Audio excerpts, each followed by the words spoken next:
Hej og velkommen til endnu en episode af Vejen mod Ironman. Det er mandag aften i uge 3 af mit træningsprogram, og det betyder, at jeg lige har overstået en del styrketræning her på gulvet, og det var hårdt, men jeg lagde mærke til en ting nu, hvor jeg har kørt det her program i de sidste 3 uger. Og det er, at jeg kan simpelthen ikke holde det inden for de her 30 minutter, som jeg har sat. Men til gengæld synes jeg, at programmet er rigtig godt. Jeg føler virkelig, at jeg får noget ud af det. Så det, jeg har tænkt mig at gøre, det er lige at smutte ind i programmet, og så lige ændre det fra en halv time til 45 minutter i stedet for, som jeg godt kan klare det på. Det gør jo selvfølgelig, at der lige kommer 15 minutters ekstra træning på ugerne. Og det har der jo været de sidste 3 uger, men jeg føler egentlig, at min krop den har det fint med det. Og så er det jo mandag aften, og det er tid til, at jeg skal stå og lave lidt af aftensmad her. Men jeg vil sige, for mig, der er kosten en rigtig, rigtig svær ting, og historisk er det en af de ting, jeg har haft sværest ved i sådan nogle her forløb, hvor jeg skulle træne op til noget. Jeg lever ikke super sundt i forhold til kosten, og det kan være et problem, især når man træner så meget. Man er nødt til at have noget god næring indenbords. Men jeg har lovet at være ærlig i det her forløb, og derfor så er det ikke kun nogle af de retter, jeg ellers har vist i de her videoer, så skal jeg også se den lidt anden side af det.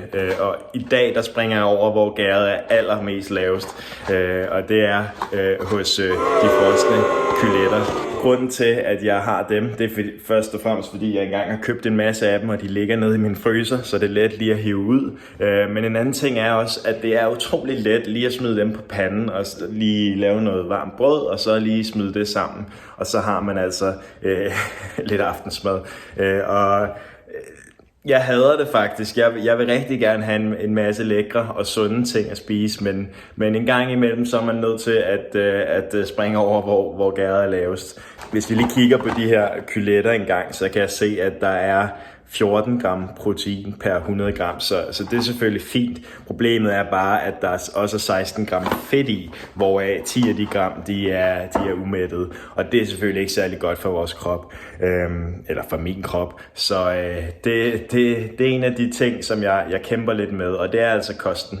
I fremtiden så håber jeg, at jeg kan få lidt mere inspiration til nogle forskellige retter, jeg kan lave, sådan så det bliver lidt sundere, og jeg forhåbentlig kan komme til at præstere meget bedre i forbindelse med triathlonsporten, efter min kost bliver ændret lidt. Men i dag står den altså på kyletteburger, og det vil jeg så gå i gang med nu.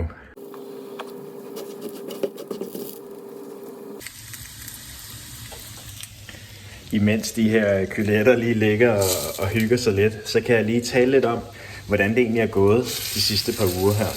Fordi jeg synes faktisk, at det er gået rigtig, rigtig godt i løbet af den seneste uge, hvor jeg har trænet uden at filme det og vlogge det, som jeg gjorde i den første uge.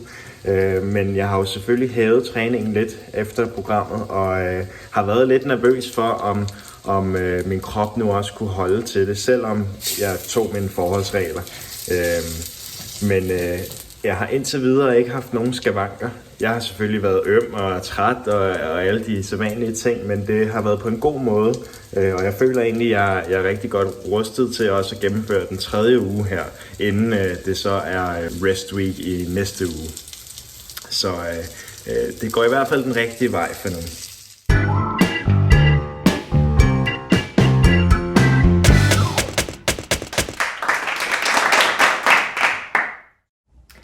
Jeg har lige spolet tiden en uge frem, så det nu er den 25. januar, og jeg er altså nået til min restuge.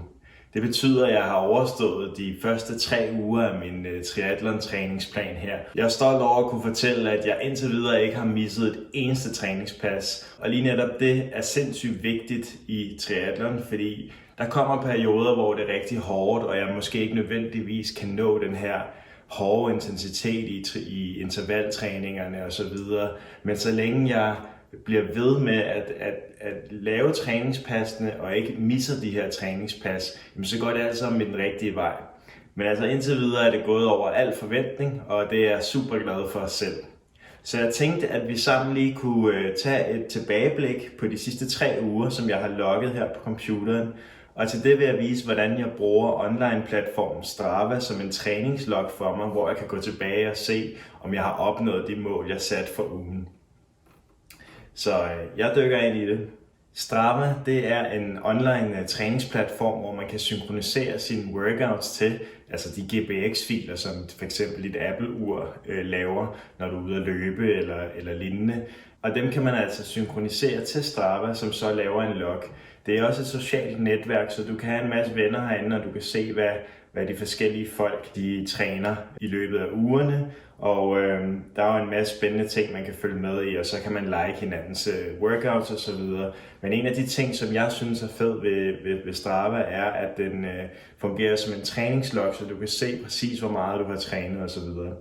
Så hvis vi kigger her på startskærmen, så har vi herude i siden Your Training Log. Og hvis jeg trykker på den en gang, så får vi at se her, hvordan vi har trænet de sidste 3 uger. Og hvis vi kigger på det, så kan vi se, at vi har ugedagene her henad, og mandag er der faktisk ikke logget noget. Og det er fordi, jeg ikke logger min styrketræning, som jeg klarer hjemme i stuen, da det giver mening for mig. Jeg bruger ikke den data til noget, imens jeg træner. Så derfor står det som rest. Og det er egentlig også en restdag, men den indeholder altså lidt styrketræning også. Men det vi kan se er, at i den første uge her, der ramte jeg en total time på 7 timer og 37 minutter. Og det svarer egentlig meget godt overens med min træningslog herinde, hvor jeg i den første uge skulle nå 8 timer og 30 minutter. Og det er så eksklusiv styrketræningen, passer det rigtig godt med de 7 timer og cirka 40 minutter her. Og som vi kan se, rammer jeg rimelig spot on med de her Swift Academy 3 intervalsæt, og det er jo fordi, de er prædefineret til at være den længde, de nu har. Hvor det er lidt anderledes med løbende. Jeg skal virkelig ramme godt for at kunne ramme det rigtige interval. For eksempel den her fredag, hvor jeg skulle løbe tempo første gang, der skulle jeg ramme 4.30, jeg rammer 4.28, hvilket er helt acceptabelt for mig. Det præcise tal er ikke så nødvendigt, det handler mere om at komme ud og løbe lidt hurtigt på de her tempodage. Så jeg har brugt lidt mindre tid på det, end jeg egentlig regnede med, da jeg lavede planen. Men det er helt fint for mig. Så generelt ser det rigtig fint ud med 7 timer og 37 minutter i første uge. Ugen efter var det 8 timer og 7 minutter, og det passer også meget godt overens med de 8 timer og 51 minutter, som vi havde sat for, inklusiv styrketræningen. Forskellen her er, som vi kan se, at jeg kører lidt længere i weekenden, både på løb og på cykel, hvor jeg hver uge har hævet løbet med 2 kilometer. Hvis vi kigger på den lange tur, så ramte jeg den faktisk spot on i den her uge med en pace på 5.30. Og det er ikke altid, jeg lige rammer den lige i skabet, men jeg er rigtig glad for, at det gjorde jeg. Hvis vi går videre til den tredje og sidste uge, så er det den uge med allermest intensitet, hvor vi altså har trænet 8 timer og 48 minutter eksklusiv styrketræning. De første par dage fungerer selvfølgelig ligesom de andre dage i de andre uger, men hvis vi kigger på de længere distancer her i weekenden, så er der brugt en del mere tid. 3 timer og 10 minutter skulle jeg cykle. Jeg har så cyklet 3 timer og 8 minutter ifølge Strava, men jeg hjulede faktisk også lidt længere, uden at logge det. Så faktisk er den lidt over 10 minutter i virkeligheden. Det blev til en 100 km distance i det her meetup, som vi har lavet på Swift sammen med, i det her tilfælde med Lene, og en masse andre danskere, som gør det lidt sjovere at cykle sammen. I går søndag, der løb jeg den længste distance, jeg hidtil har løbet i det her træningsprogram, og det var altså 19 km i zone 2 puls. Og jeg skriver zone 2 her, fordi det var vigtigt for mig, at jeg lå med en puls, der lå noget i min pulszone 2, i stedet for at nødvendigvis at gå efter pacen på 5.30. Jeg vidste dog, at 5.30 det var cirka mit zone 2 niveau. Og som vi kan se her, så lå min average pace på 5.26, så det var også meget tæt på.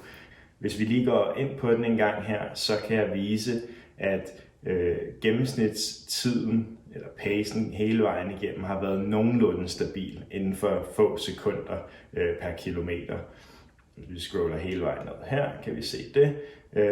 Og samtidig så kan vi også se min puls her, skulle gerne have været helt stabil, eller nogenlunde stabil hele vejen igennem. Og min pulszone 2, den går altså et sted fra 120 beats per minute til 145 beats per minute. Så jeg vil gerne ligge imellem 130 og 145 beats per minute for den her løbetur. Og som vi kan se, så starter jeg ud med lige i overkanten her til at starte med.